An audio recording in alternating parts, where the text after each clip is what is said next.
Alright, welcome to our lecture talking about how religion is seen on the cultural landscape. The slides are designed to accompany the book People, Places, and Culture, and I am, of course, Ms. Gall, and I'll be your host for the lecture. So, a few terms to talk about, a few ideas before we really dig into the cultural landscape itself.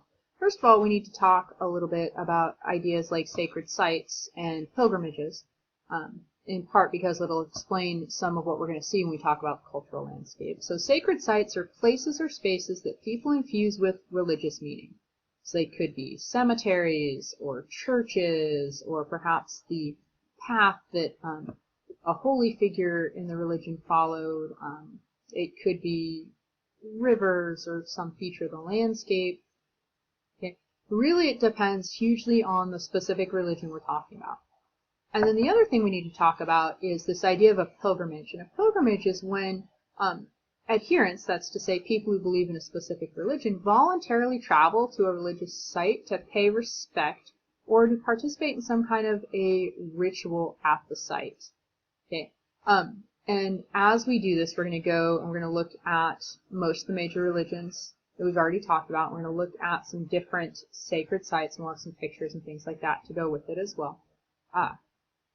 So probably, arguably, one of the most sacred places in the world, when we're talking about the number of people who believe that it's sacred, is the city of Jerusalem itself. And Jerusalem is sacred not only to Jews, but also to Christians and to Muslims. So within the city, you've got all these different places that are very sacred to different groups for different reasons. So, for example, talk about the Wailing Wall, which is the one remaining wall of the rebuilding of Solomon's temple, right? We talk about the Temple Mount, which is supposedly the mountain on which Jesus gave one of his most famous sermons. We talk about Christians, right? The Wailing Wall, by the way, is sacred to Jews within the city of Jerusalem. Temple Mount, sacred to Christians.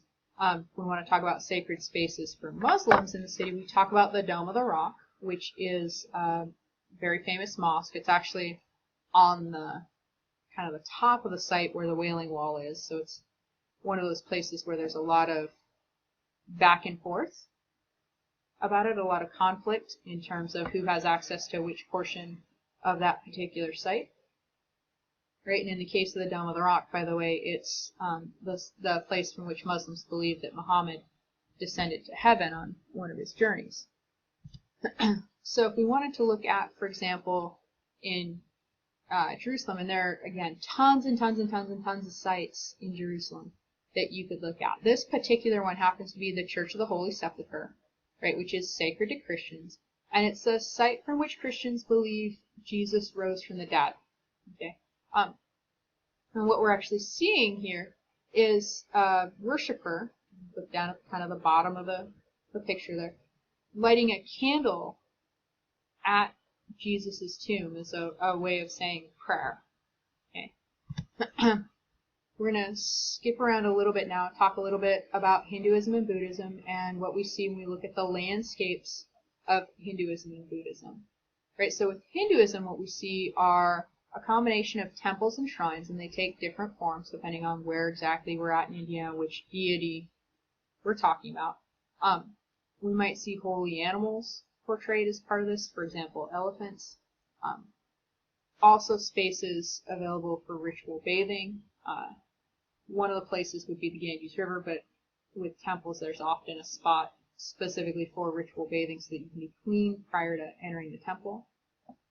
Right, if we want to talk about the landscape of Buddhism, talk about the Bodhi tree, which is to say the enlightenment tree. It's the tree under which Buddha sat and gained his enlightenment. Right, and then we can also look at what are called stupas, and these are bell-shaped structures that protect burial mounds and other relics. Okay, so these are basically tall, kind of towery, bell-shaped structures, and then also pagodas, which are a very Buddhist idea, and we tend to associate them largely with Buddhism in Eastern Asia, which is, say, China and Japan, but they can be found throughout the Buddhist landscape.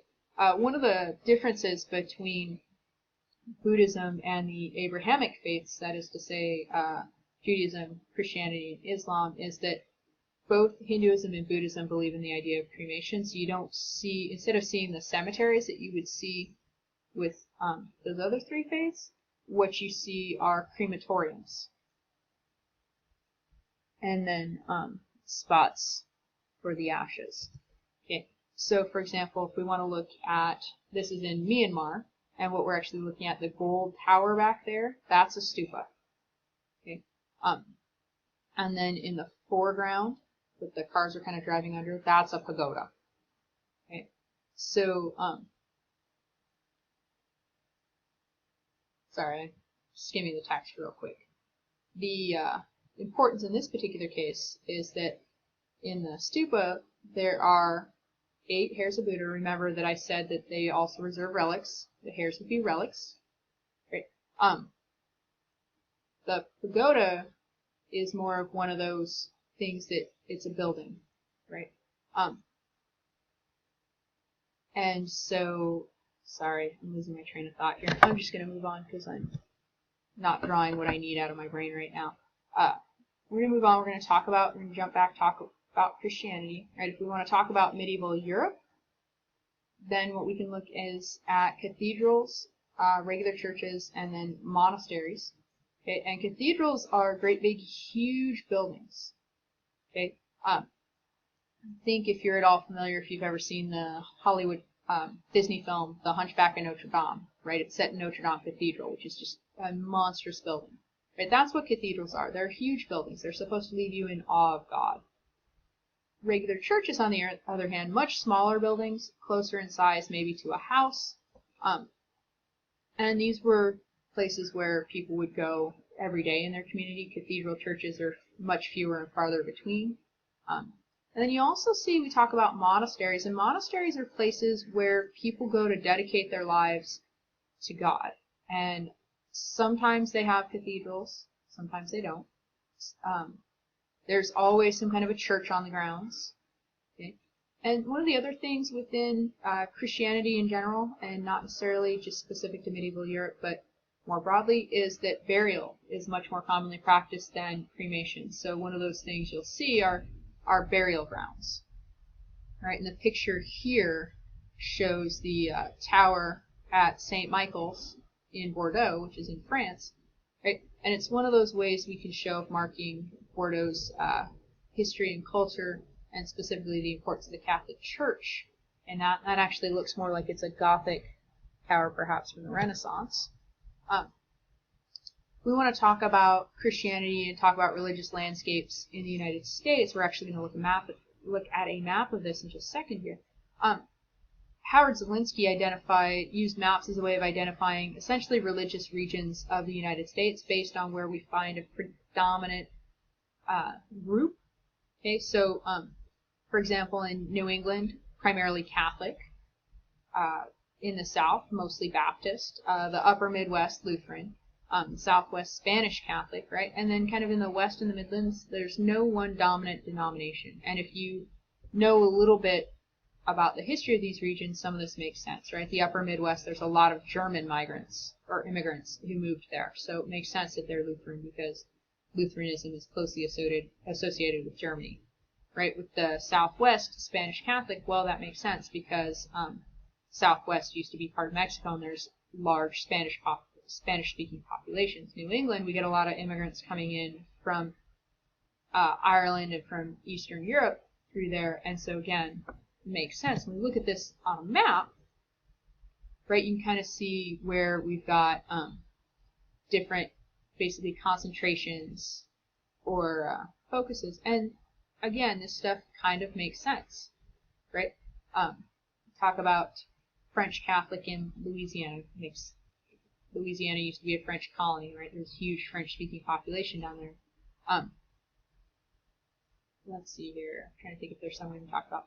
The Mormon religion being centered around Utah and spreading out a little bit from there into some of the surrounding states, right? This makes sense if you know that as the Mormons migrated across the United States, they finally settled in the Salt Lake City area, right around the Salt Lake, and then spread out from there. Right? And this is a generalized map. Obviously, it's not super specific, but it gives you an idea if you were going to look and say, hey, where would I most likely find somebody who is Spanish Catholic? If I wanted to pretty much guarantee I could find myself a Lutheran, where would I go? Right? And that's really the purpose of a map like that. So talk a little bit about Islam, and I've got one more slide after this. And Islam, and I know we talked about this in prior lectures, literally spreads out, starts in Saudi Arabia, spreads out from there, covers huge, huge territories, including parts of Europe, specifically the southern part, well, all of Spain, basically. And one of the more famous sites is the Alhambra Palace, which is in Granada, right? And also the Great Mosque, which is in Cordoba, in Spain. And these are both sites that were Islamic and have since been converted for Catholic use, primarily. One of those things that you should know about Islamic art, and this is something you should probably try and remember, is that there are prohibitions. They don't allow you to depict the human form. You don't draw pictures of Muhammad or of his wife Aisha, or you don't draw, pictures of Ali, who was one of the early caliphs, right? You don't draw pictures of people. Okay? So what this leads to, when we look at the designs and things, what we see is the use of calligraphy, right, which is basically a way of saying fancy handwriting, and geometric design. So there are different ways of getting the message out and of making things beautiful, making things pretty. And one of those other things you got to remember, and I know we talked about this a little bit previous lecture, we're going to take a look at this with the next slide, is the Hajj, which is that pilgrimage to Mecca that occurs once a year. And this is the mosque at Mecca. And specifically what we've got here, you look kind of in the middle of the picture a little bit to the left, you can see a black square cube. That is the Kaaba, right, which is kind of the holiest spot in Islam. And what people do is once a year for a whole month, people descend on thousands and thousands of people descend on the city of Mecca and make the pilgrimage to this site. And part of what they do is they try to, there's a set number of times, I think 7, where you have to circumambulate the mosque, try and get close enough to the Kaaba to touch it, right? And then there's a number of other different sites you go to around the city, tracing Muhammad's journeys early in. But you can just see how this in this case, particular religion has a huge impact on the landscape that we see and on the cultural landscape. So just to recap, because we're starting to get low on time, we've talked about how we can see religion in the cultural landscape. We talked a little bit about Hinduism and Buddhism, and talked about temples in Hinduism and shrines. We talked about stupas and pagodas in Buddhism. We spent a fair amount of time talking about Christianity, and talked a little bit about Catholic cultural landscapes, in particular looked at cathedrals, churches, talked a little bit about convents, and we've been talking about Islam and what you would see in some of the holy sites in Islam in terms of impacts on the cultural landscape. We also, at the beginning, talked a little bit about Jerusalem and how you can see religion on Jerusalem's cultural landscape. And arguably, Jerusalem is, again, one of the holiest places in the world when we look at just the sheer number of people who consider it a holy place. When we look at the impact of religions that believe it to be a holy place. So I would definitely, if you're interested in this kind of thing, encourage you to do some more research about the history of the city of Jerusalem. If you've got any questions or anything like that, I'd be delighted to answer them. Please just go ahead, bring them into class, and I'll see you the next time we meet.